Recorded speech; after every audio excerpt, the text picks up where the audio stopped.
Alô pessoal, na nossa aula de hoje nós vamos conversar sobre as perspectivas de inclusão de todas as crianças, jovens e adultos e como essa educação inclusiva vem sendo organizada no Brasil. Vamos inicialmente escutar uma frase de Paulo Freire. Para mim, o utópico não é o irrealizável. A utopia não é o idealismo. É a dialetização dos atos de denunciar a estrutura desumanizante e de anunciar a estrutura humanizante. Por essa razão, a utopia é também um compromisso histórico. Como vocês têm observado, nos últimos anos, principalmente nos últimos 20 anos, as políticas públicas de educação no Brasil têm tido grandes mudanças, grandes novidades a cada dia. Nesses últimos anos, principalmente a partir da Constituição de 88, tivemos a Lei de Diretrizes e Bases da Educação Nacional, tivemos as Diretrizes Nacionais para a Formação de Professores em Nível Superior e tivemos também as Diretrizes Nacionais para a Educação Especial na Educação Básica. E é a partir dessas Diretrizes Nacionais da Educação Especial que começamos a conviver com a questão da educação inclusiva. A origem dessa discussão sobre inclusão, nós vamos encontrar na Conferência Mundial de Educação para Todos, que se realizou na Tailândia, em 1990, e onde, num documento assinado por todos os países presentes, se decidiu por modificações nas políticas e na orientação pedagógica de todos os países para que, de fato, pudéssemos ter nas escolas, oferecemos escolarização para todos, independente de idade, de sexo, de religião, de origem cultural e de origem econômica. Mais tarde, em 1994, vários países reunidos em Salamanca, na Espanha, assinaram um documento que ficou conhecido pelo nome Declaração de Salamanca.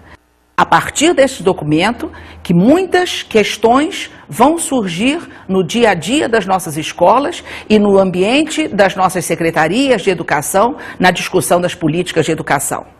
Como vamos promover uma educação de fato inclusiva para que todos, apesar de deficiências ou de preconceitos ou de questões de racismo, possam estar na escola recebendo todas as mudanças, toda a aprendizagem, a alfabetização e os conhecimentos que a escola pode proporcionar.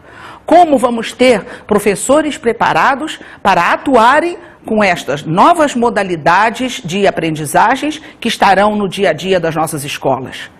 Mas afinal, o que você entende por educação inclusiva? O que podemos entender por educação inclusiva? Vamos escutar agora o artigo 1º do Plano de Ação que foi assinado por todos os países durante a Conferência Mundial de Educação para Todos. Essas necessidades compreendem tanto os instrumentos essenciais para a aprendizagem, como a leitura e a escrita, a expressão oral, o cálculo, a solução de problemas, quanto os conteúdos básicos da aprendizagem, como conhecimentos, habilidades, valores e atitudes, necessários para que os seres humanos possam sobreviver, desenvolver plenamente suas potencialidades, viver e trabalhar com dignidade, participar plenamente do desenvolvimento, melhorar a qualidade de vida, tomar decisões fundamentadas e continuar aprendendo. Pela Declaração de Salamanca, a inclusão vai ser entendida não só como atendimento às crianças portadoras de deficiências, mas também aquelas que no dia a dia da sociedade são excluídas por problemas raciais, por problemas econômicos, por problemas culturais. Então, a educação inclusiva, ela visa o atendimento a todas as pessoas, apesar dos preconceitos sociais que nós enfrentamos nos nossos ambientes do dia a dia. Vamos ouvir um trecho da Declaração de Salamanca a respeito dessa inclusão de todas as crianças. Além das chamadas crianças deficientes, passam a ser consideradas alvo das políticas de inclusão. Crianças superdotadas, crianças de rua e que trabalham, crianças de origem remota ou de população nômade, crianças pertencentes a minorias linguísticas, étnicas ou culturais e crianças de outros grupos marginalizados. Vocês ouviram esse trecho da Declaração de Salamanca, onde fica evidente que as desigualdades de aprendizagem são decorrentes não só de problemas de deficiência, mas muitas vezes de problemas culturais, de problemas de preconceitos raciais, problemas étnicos, e vocês vão ver também que a questão do aluno superdotado, aquele portador de altas habilidades, que muitas vezes, pelo fato de aprender mais rapidamente ou de ter uma grande habilidade numa área de conhecimento, ele atrapalha os demais colegas da sala de aula e os professores muitas vezes não sabem lidar com esses tipos de atitude. A escola tende a querer igualar todos os seus alunos como se todos os alunos fossem iguais. E a Declaração de Salamanca, a partir do plano de ação da Conferência Mundial de Educação para Todos, vem trazer novas discussões para o ambiente da escola e para que professores e os sistemas educacionais repensem o atendimento que estão fazendo a todos os seus alunos. A esse respeito, vamos ouvir um trecho do documento Diretrizes Nacionais para a Educação Especial na Educação Básica, que foi publicado pelo Ministério da Educação. As dificuldades de aprendizagem absorvem uma diversidade de necessidades educacionais especiais e podem estar associadas, sobretudo, a dificuldades específicas de aprendizagem, como a dislexia e disfunções correlatas, problemas de atenção, perceptivos, emocionais, de memória, cognitivos, psicolinguísticos, psicomotores, motores, de comportamento e ainda a fatores ecológicos e socioeconômicos, como as privações de caráter sociocultural e nutricional. Como vocês ouviram, as dificuldades de aprendizagem têm diferentes origens e há necessidade que professores e os sistemas educacionais, os projetos pedagógicos das escolas, contemplem essas diferentes dificuldades quando vão planejar o atendimento a seus alunos. O que vemos hoje é que há uma dicotomia entre o que é inclusão e o que de fato a escola oferece dentro dessa inclusão. Vocês ouviram que crianças altamente talentosas, como crianças com deficiências, crianças que trazem problemas familiares sérios, podem apresentar problemas de aprendizagem na escola. Esse trabalho integrado precisa ser promovido não só dentro das escolas, mas cada sistema de ensino precisa ter nos seus quadros profissionais que promovam essa integração entre as escolas e dentro das escolas. A meta da inclusão é não deixar ninguém fora da escola. É preciso um trabalho integrado, reafirmamos mais uma vez, dos professores que estão nas salas de aula com os professores especializados. Que cada criança que apresente problemas de deficiência ou problemas de aprendizagem precisa ter um atendimento específico, inicialmente dentro da própria escola, mas para que isso ocorra, há necessidade que os sistemas tenham toda uma política educacional voltada para essa educação inclusiva. Se nós formos ver essa situação retratada nas escolas do Brasil, vamos ver que as pesquisas nos apontam para uma situação muito mais voltada para a exclusão de numerosos brasileiros do que para a inclusão, principalmente nas cidades onde a questão econômica é um problema bastante sério e mesmo dentro das cidades que têm riqueza, há regiões de exclusões sociais e econômicas, a questão de racismos que estão presentes no dia a dia de nossas escolas, inclusive com relação a racismo.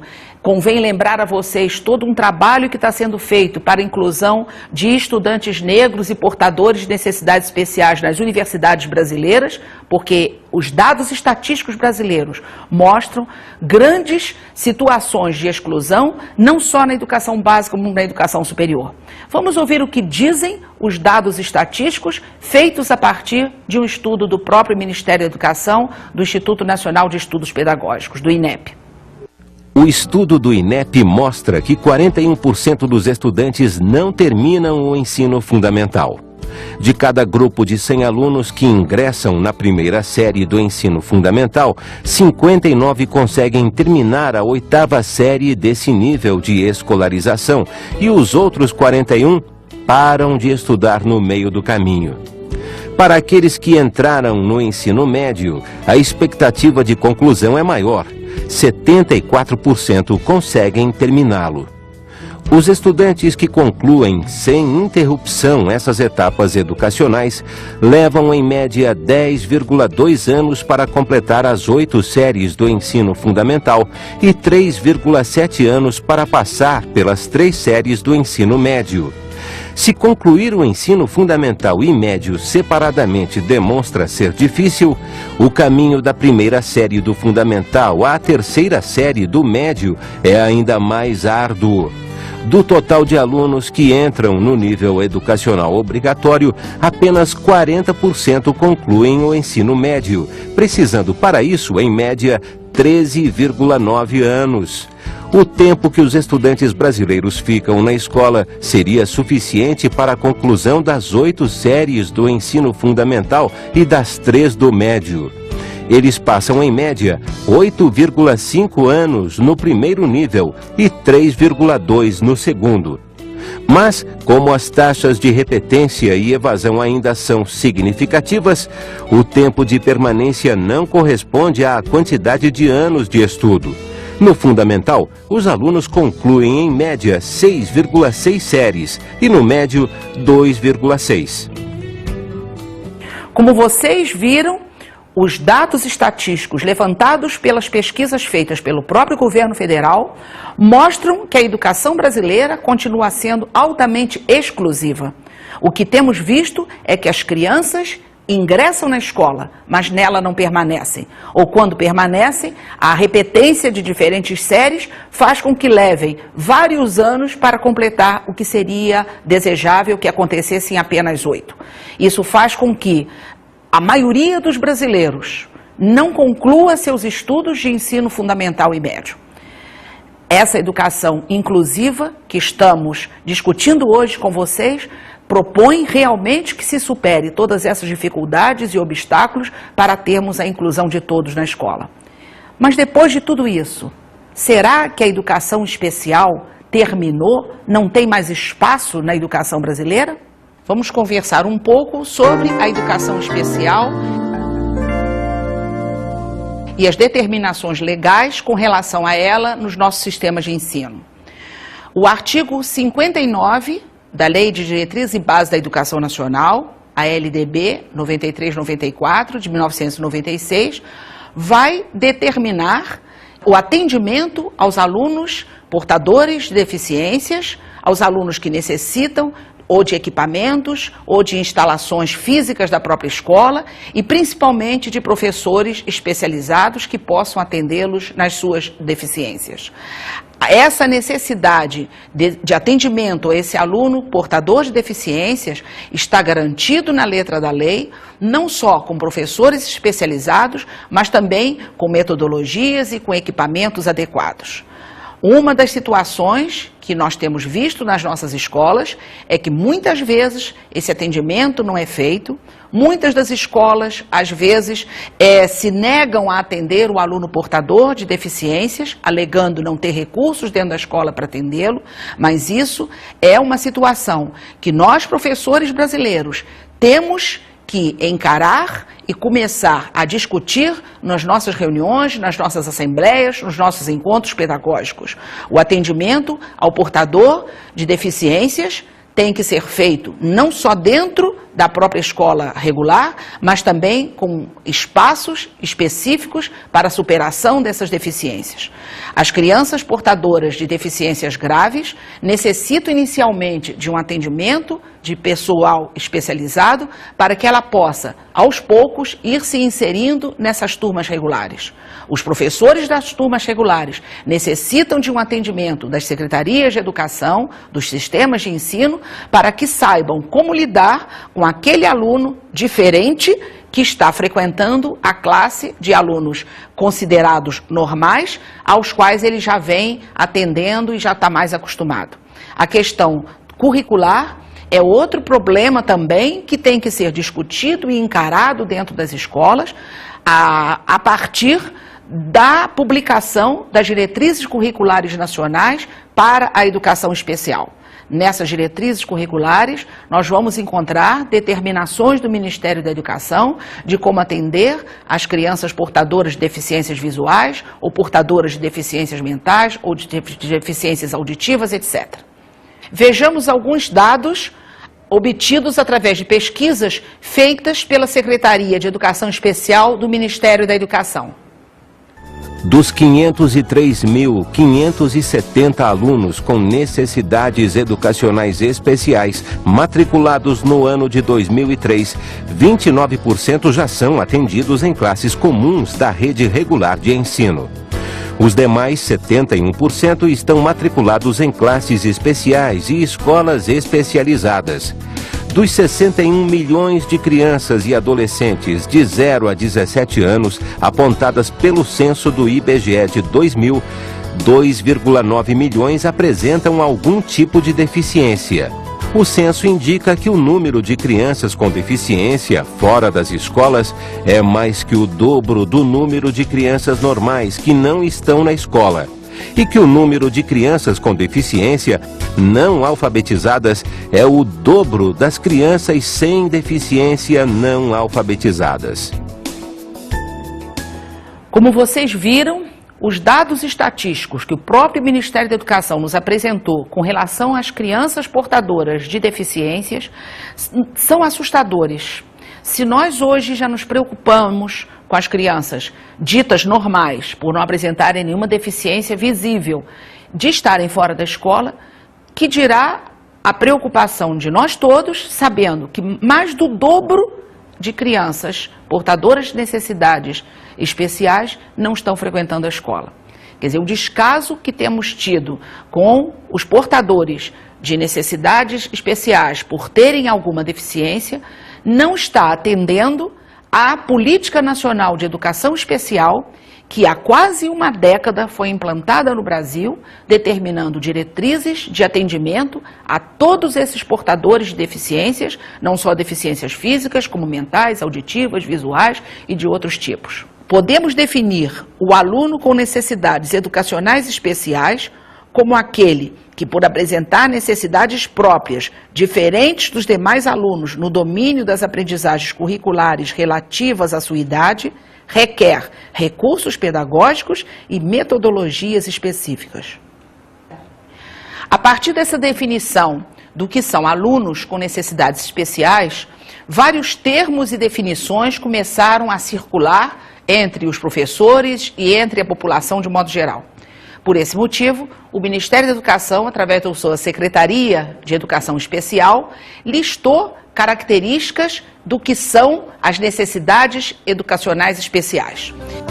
No documento Educação Especial, um direito assegurado, 1994, o MEC propõe as seguintes características sobre as pessoas com altas habilidades, mais conhecidas como superdotadas. Altas habilidades, superdotados, notável desempenho e elevada potencialidade em qualquer dos seguintes aspectos isolados ou combinados: capacidade intelectual geral, aptidão acadêmica específica, pensamento criativo ou produtivo, capacidade de liderança, talento especial para artes, capacidade psicomotora. Outra característica é a deficiência auditiva. É a perda total ou parcial, congênita ou adquirida, da capacidade de compreender a fala por intermédio do ouvido. Essa deficiência auditiva, ela pode ser uma deficiência parcial ou uma deficiência profunda. Na deficiência parcial, se ela é uma deficiência ligeira ou apenas de um dos ouvidos, muitas vezes a própria família custa a identificar essa deficiência. A deficiência severa, onde o portador dela não ouve absolutamente nenhum som, vai trazer problemas sérios de comunicação. E a escola precisa ter seus professores orientados para como lidar com esse aluno surdo. Uma terceira deficiência é a deficiência física.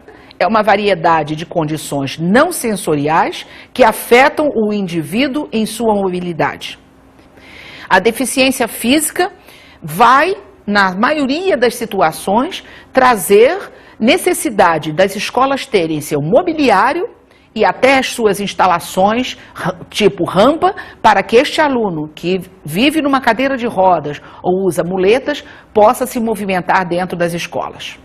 Deficiência mental é aquela que tem por característica registrar um funcionamento intelectual geral significativamente abaixo da média. Esse campo da deficiência mental se mostra um dos mais complexos pelo leque de variedades que podemos ter com relação à questão da deficiência mental de uma criança ou de um adulto. Essas deficiências mentais podem envolver questões de comunicação, de comportamento, de atitudes do menino ou da menina, do aluno, de um modo geral, dentro da escola. Outra deficiência é a deficiência visual, que é a redução ou perda total da capacidade de ver com o melhor olho e após melhor correção óptica.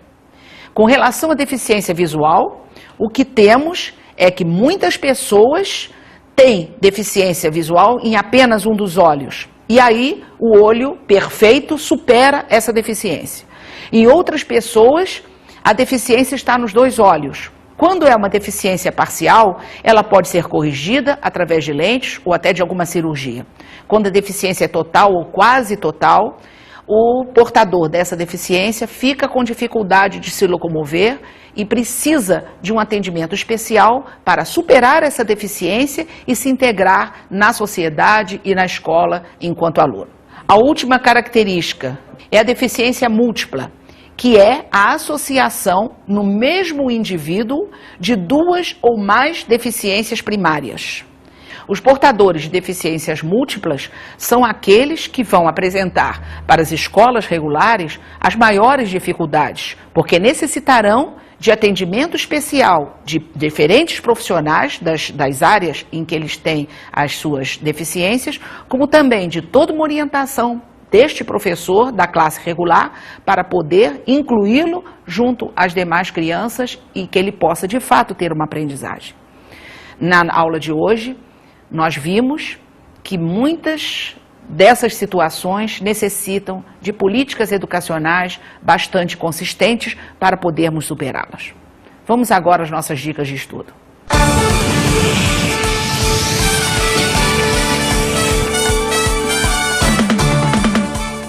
A nossa dica de estudo de hoje é para que vocês observem no bairro onde vocês moram, na cidade onde vocês vivem, como está sendo o atendimento aos portadores de necessidades especiais. Existem rampas nas vias públicas? Os portadores de deficiência visual têm como se movimentar, não precisando de ajuda externa, podendo atravessar uma rua? Existem avisos, sinalizações auditivas para os que não veem? Existe todo um trabalho na área da informática para os portadores de necessidades especiais? Como estão os computadores na sua cidade? Existem cursos, pessoas que estão trabalhando com isso? Como está o acesso aos órgãos públicos, às conduções, aos ônibus, aos trens, etc.? Este é um assunto que nós brasileiros precisamos encarar para que nossos conterrâneos que tenham alguma necessidade especial possam de fato ser incluídos e socializados e termos de fato uma inclusão no nosso país.